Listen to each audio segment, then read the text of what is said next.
The United States is definitely a very curious country. Its influence on our culture is undeniable. And yet, there are very dark aspects in its idiosyncrasy, and many of them may be somewhat incomprehensible to us. In this case, elevating some of his worst criminals to celebrity status has been his custom for decades, as evidenced in cases such as those of Ted Bundy, Davis Berkowitz, Charles Manson, and Jeffrey Dahmer. Within this group of famous murderers, one of the most famous is undoubtedly John Wayne Gacy Jr., the killer clown, or Pogo the Clown. The fact that a guy who dressed up as a clown was a serial killer was enough to awaken the imagination of many writers and screenwriters, thirsty for material for their projects related to the horror genre. Virtually all horror films that feature homicidal clowns have been influenced by the grotesque image of Pogo.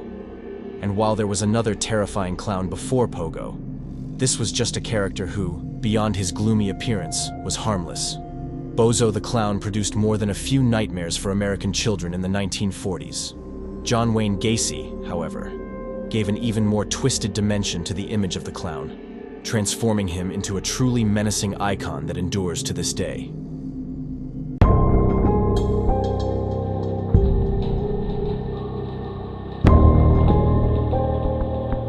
John Wayne Gacy Jr. was born on March 17, 1942, in Chicago, Illinois. He, his sisters, and his mother suffered abuse from their father, John Samuel Gacy, a violent, alcoholic, and very authoritarian man. From a very young age, he learned to fear his father's leather belt.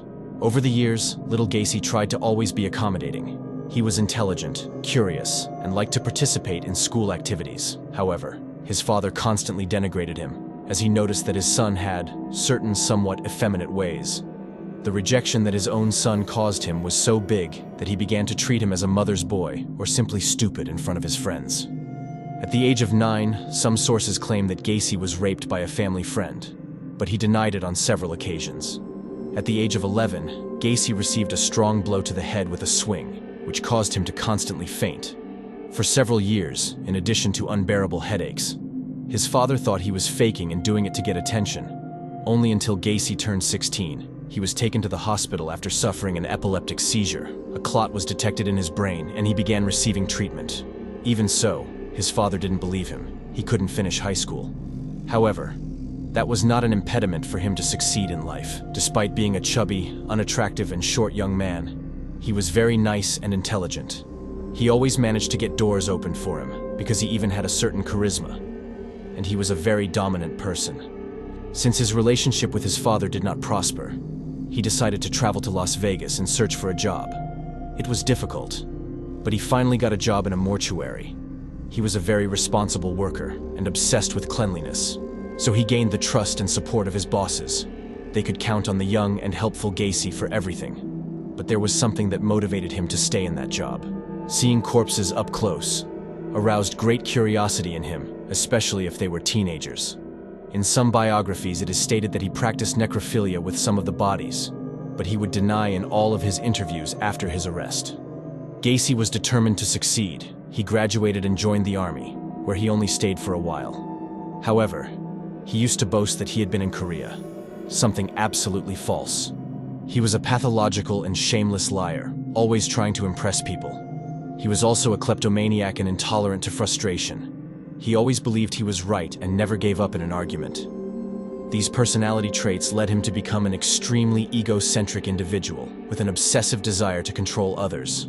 Some said he was brilliant at doing business and climbing the social ladder, was constantly promoted in his jobs, and even took a management position in a shoe company, vice president of JC's and manager of a KFC fast food chain location in Iowa. It seemed that everything he set his mind to achieved without much effort. In 1964, at the age of 22, he married a woman named Marilyn Myers. But in 1968, their marriage ended abruptly, when he was accused of sexual abuse of minors and was sentenced to 10 years in prison. Gacy was attracted to guys he dealt with at his job as the owner of a fast food restaurant, was involved in a series of extremely embarrassing situations related to teenagers. He had taken to inviting some of his young employees to his house in order to get drunk and watch pornographic films. Sometimes being very direct, he managed to access sexual favors to money exchange. But on other occasions, he threatened, tied up, and raped minors without warning. At that time, Gacy was a candidate for president of the Chamber of Commerce, so he knew he had to be careful with what he did. But his sexual debauchery was so big that it couldn't be contained. One of the boys even accused him of holding a gun to him to force him to play Russian roulette with a revolver. He ordered another to be beaten so that he would not testify against him. All of this was enough to send him to jail for a good season. When his wife found out about the big accusations, she confirmed his suspicions. She had seen how Gacy acted when she saw young people in her establishment, and she had serious doubts about the sexuality of the father of her children. After the complaints, she decided to get divorced immediately. Gacy managed to stand out while serving his sentence and became the prison chef, a position that is always privileged behind bars. Thanks to his friendliness and charisma, he managed to stay in the position throughout his stay. He was even interviewed by a local television channel at his workplace, as an example of reintegration into the workforce. He loved to attract attention. After spending only 18 months behind bars and due to his exemplary behavior, Gacy was released on parole and returned to Illinois to rebuild his life, or so it seemed. Gacy couldn't accept that he liked men. He despised gays as much as his father did, but it was undeniable that he was attracted to them. His hatred of homosexuality and of himself was a time bomb that could explode at any moment. In 1971, he bought a house in the Norwood Park Township sector, where he set up a construction office. At the same time, he showed himself to be a friendly and helpful neighbor to the community. In addition to becoming quite a character, he was a table member of the Democratic Party and an active and highly respected member. Many remembered him visiting children with terminal illnesses in hospitals, dressed as Pogo, the clown, a character invented by himself and who also came to celebrate birthdays and parties, bringing balloons and candy to the miners. Without a doubt, this anecdotal detail would be transcendent when telling the story of such a ruthless murderer. Gacy was still determined to show himself as a model citizen. It was almost like an obsession. He married for the second time, had 2 daughters, set up a construction company that prospered, and he continued to be linked to the world of politics, sooner rather than later. He began to interact with some young people from the neighborhood who came to his house to apply for employment as bricklayers in his company. History repeated itself, but this time he did not want to get caught. He couldn't leave witnesses. It was in 1972 when Gacy began a series of really gruesome murders. He used to invite young people and teenagers to his house with the promise of a job or money. Once they gained confidence, he drugged them with chloroform and subjected them to numerous tortures and humiliations. First undressing them while they were unconscious, then he handcuffed and tied them with ropes and chains to torture them, generally using lit cigarettes and strangulation. But he preferred to drown them in the bathtub, and then revive them with the sole purpose of prolonging the torment.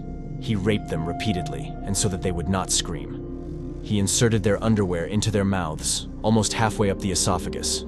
Some of the boys he tortured and raped would die of asphyxiation due to this procedure. Others were strangled, stabbed, or executed with a shot to the head. He constantly invented new ways to offer torture to those who entered his house unsuspectingly. At first, Gacy threw the corpses into nearby rivers. Body in his car was very risky, so he decided to bury the bodies under his house. A trapdoor in the floor gave way to an underground where he began to accumulate bodies for years, covering them with quicklime and burying them in fresh cement. His wife, who lived in another property, never became suspicious of her husband's twisted practices. At the same time, Gacy often invited other neighbors to her home, where she was very friendly and apologized for the bad smell. According to him, there was a nearby drain that led right into his garden, which was not true. But no one suspected that there could be a body on the property.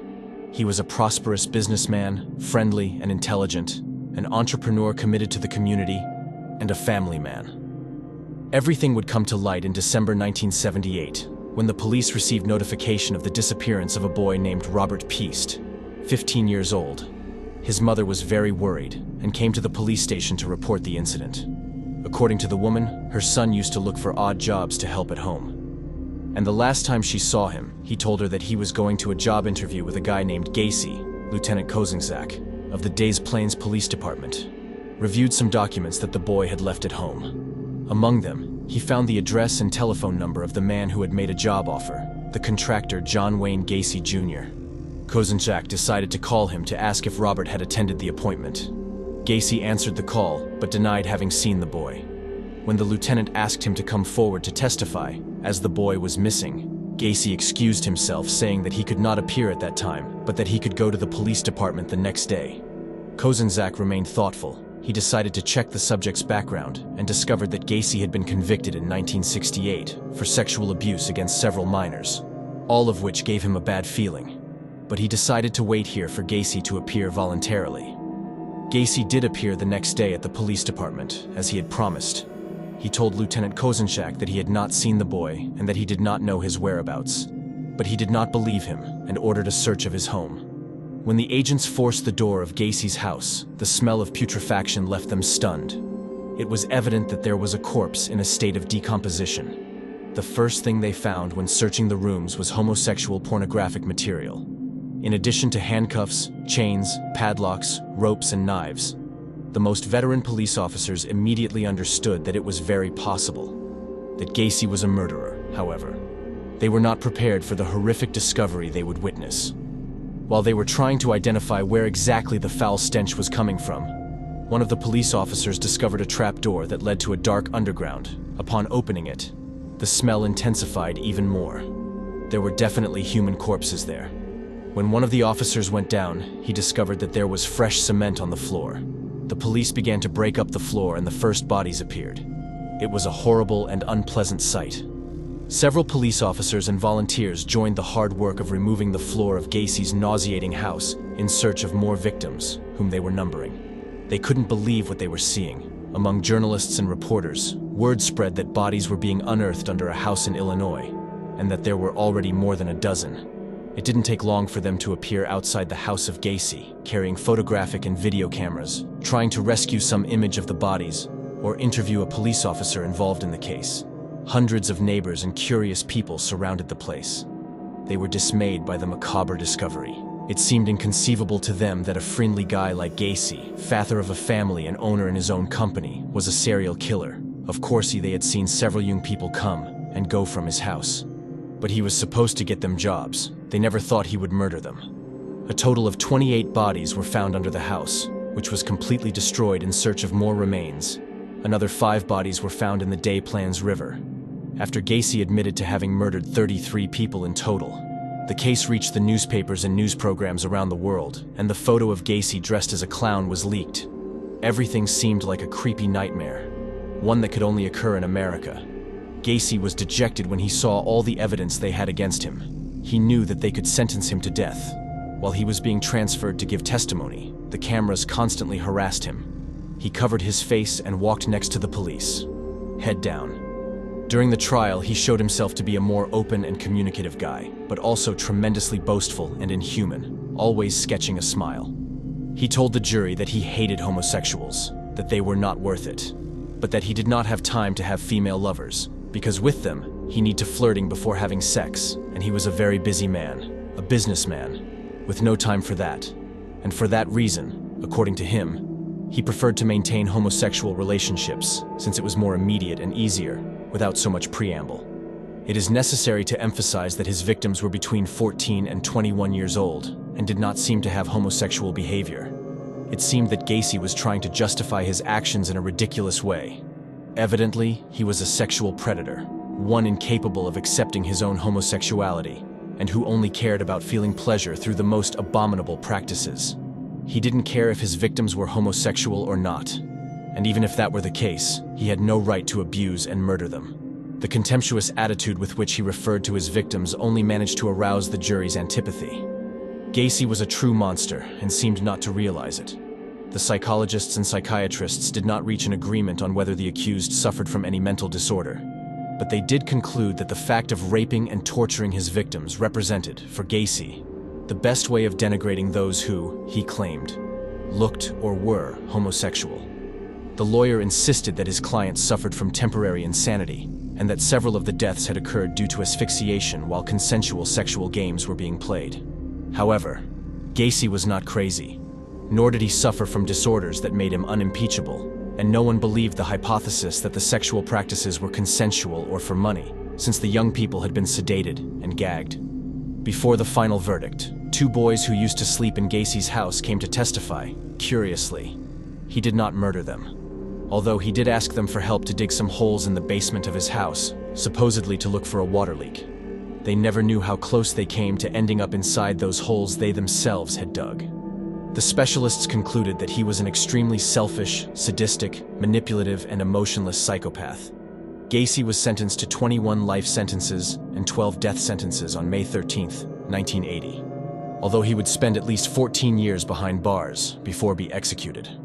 While he was in prison, Gacy tasted fame. His photos dressed as a clown appeared in all the newspapers, generating a tremendous impact, and his case had been described as one of the most terrifying in American history. In fact, until that moment, Gacy was the most prolific serial killer in the country. He received several marriage proposals and ended up marrying one of the women who asked him.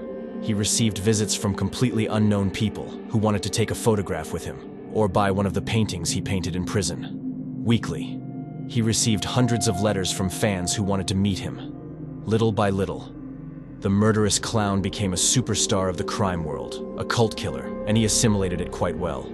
He enjoyed his fame. Not only psychiatrists, psychologists, detectives, and journalists now asked to meet with him, but also writers, film directors, and rock band musicians wanted to meet him and exchange a few words. Gacy had become a celebrity. It should be noted that he never repented for his terrible crimes, and one of his most famous interviews took place when he was interrogated by the famous FBI investigator Robert Ressler. Both were neighbors since they were children, although they did not know each other. It was paradoxical that two of the most emblematic figures of crime and criminal investigation, respectively, had lived their childhood just a couple of blocks away. Gacy appeared to be an affable and friendly person during the interview, but Ressler would later claim that he detected in Gacy a tremendously dangerous personality, capable of attracting his victim like a spider does, and that when he realized that there was fallen into the wen, it was too late.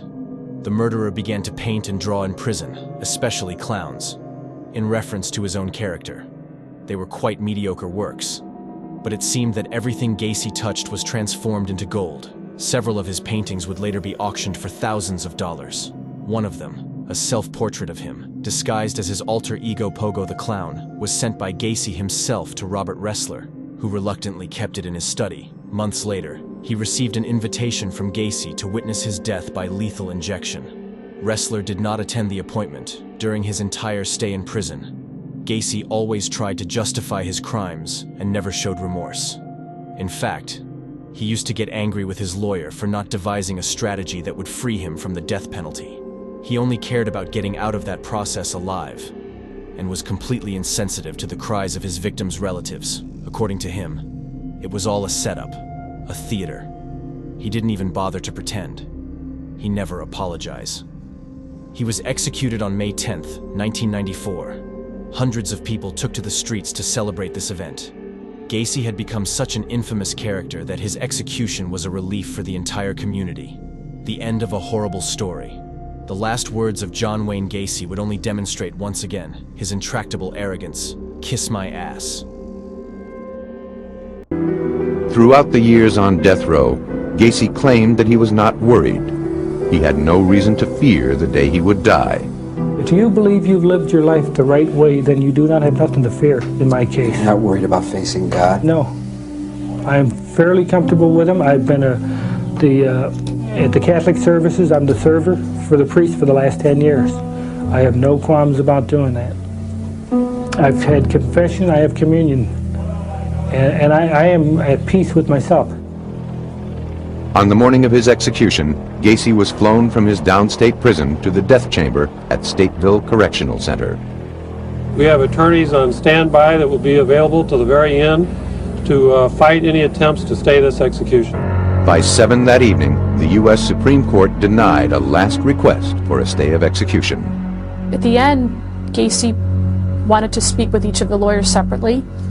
He took me aside and he wanted to thank me for trying as hard as I could and for keeping him occupied with jokes and for being kind to him and calling him and keeping him informed.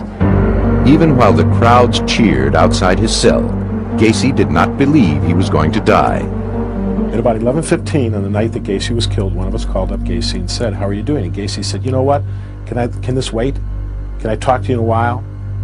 We said, "No, John, I can't wait. I mean, what do you mean a while?" He said, "Call back in an hour or two." I said, "John, you're going to be dead in an hour or two. What are you thinking about?" tonight say the justices could have kept Gacy alive, brushed their motions aside without reading them. During a Chicago news conference late this afternoon, Gacy's lawyers say that the 7th U.S. Court of Appeals addressed a point not included in their argument, proving that the justices couldn't have read it. The notorious serial killer was executed early today at Stateville Prison in Joliet. Channel 3's John Paul was there when Gacy died. As the sun set on Stateville Prison, serial killer John Gacy's appeals to put off his date with death faded too. John Wayne Gacy was pronounced dead at 12:58 a.m. The 52-year-old Chicago man who killed 33 young men and boys and buried them in his crawl space had spent 14 years on death row. His victims' families wanted more pain. I'm glad it's over. I just wish that there could have been more suffering, so to speak. The punishment doesn't fit the crime. And I'm just glad that finally a little justice was done in this matter. Gacy was the first Illinois prisoner executed against his will in more than 3 decades. Witnesses say his final words were that his death amounted to murder by the state and that it would not bring back anyone. Despite problems with one of the lethal injection tubes, witnesses say Gacy took a deep breath and died a peaceful death in 18 minutes. Dave Hockmeister arrested Gacy in 1978. Do you see a finality here?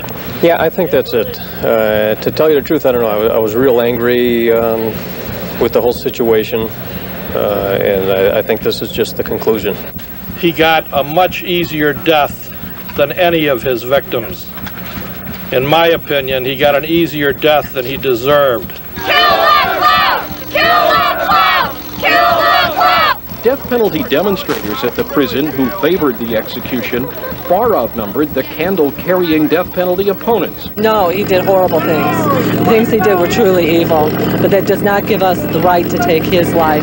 Gacy's long-awaited execution here in Joliet is not expected to trigger a wave of other executions in Illinois. Only 4 condemned inmates have been on death row longer than Gacy, and their cases are tangled in a web of legal appeals. 150 others are waiting in line behind him.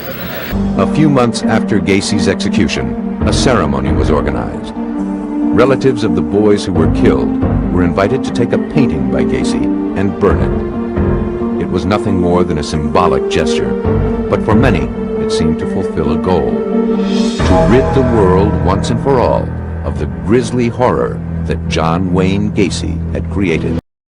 But Gacy will continue to be remembered. His last name is mandatory in any compendium that deals with serial killers, and his case is recognized as one of the most terrible in history. His brain was donated to science for the study of the criminal mind, and forensic psychologist Helen Morrison, author of the book My Life with Serial Killers, has Gacy's brain under his care. After analyzing it, no abnormality was discovered. In the collective imagination, the image of a murderous clown is part of a classic horror stereotype, although few know that one really existed. Pennywise the clown killer from the movie It, based on the work of Stephen King, is a clear example of its influence on popular culture. Pogo the Clown's original costumes and one of his self-portraits were purchased by Korn vocalist Jonathan Davis, a well-known collector of items used by real serial killers. Another famous musician who owns one of the works of art of the famous criminal is Danny Filth from the band Cradle of Filth.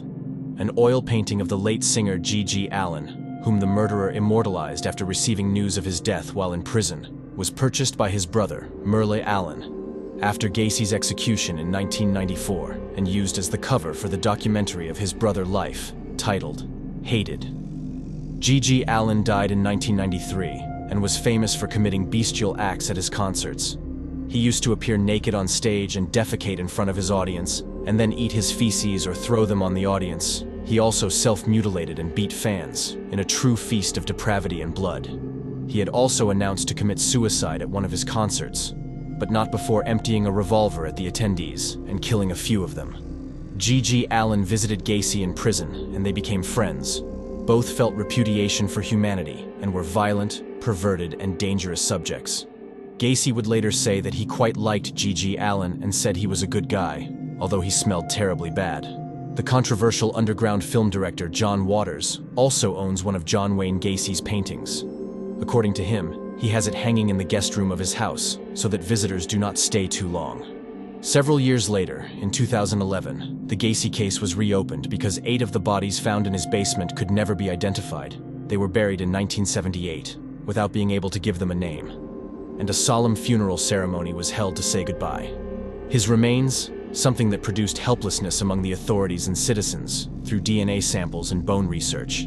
The faces of these anonymous victims were recreated, and their images were disseminated on social networks. However, they remain unidentified. These are 8 individuals who right now are nothing more than just forgotten people that were murdered by one of the most evil persons ever to walk the earth. More than 30 years after serial killer John Wayne Gacy murdered 33 young men in Chicago, detectives are hoping to answer one last question. Who exactly were these victims? They've secretly exhumed bones of 8 young men who were never identified. They're taking DNA samples and asking anyone whose loved ones disappeared in the 1970s to come forward. We believe with the type of technology we have and the work that's been done, we can bring the closure to them and to their families so that they are not forever forgotten. Perhaps the most disturbing thing is that on a couple of occasions, Gacy suggested that there were more bodies buried throughout the United States. If we consider that he visited more than 15 states throughout his life, it is very likely that more than one was buried. Well, we get to the end. If you liked this video, consider leave your like, subscribe, and share it. This would help me a lot to continue uploading this type of content. Also, leave a comment, and I will try to read and respond to all of them, as I want to learn how to produce better content. See you in the next video.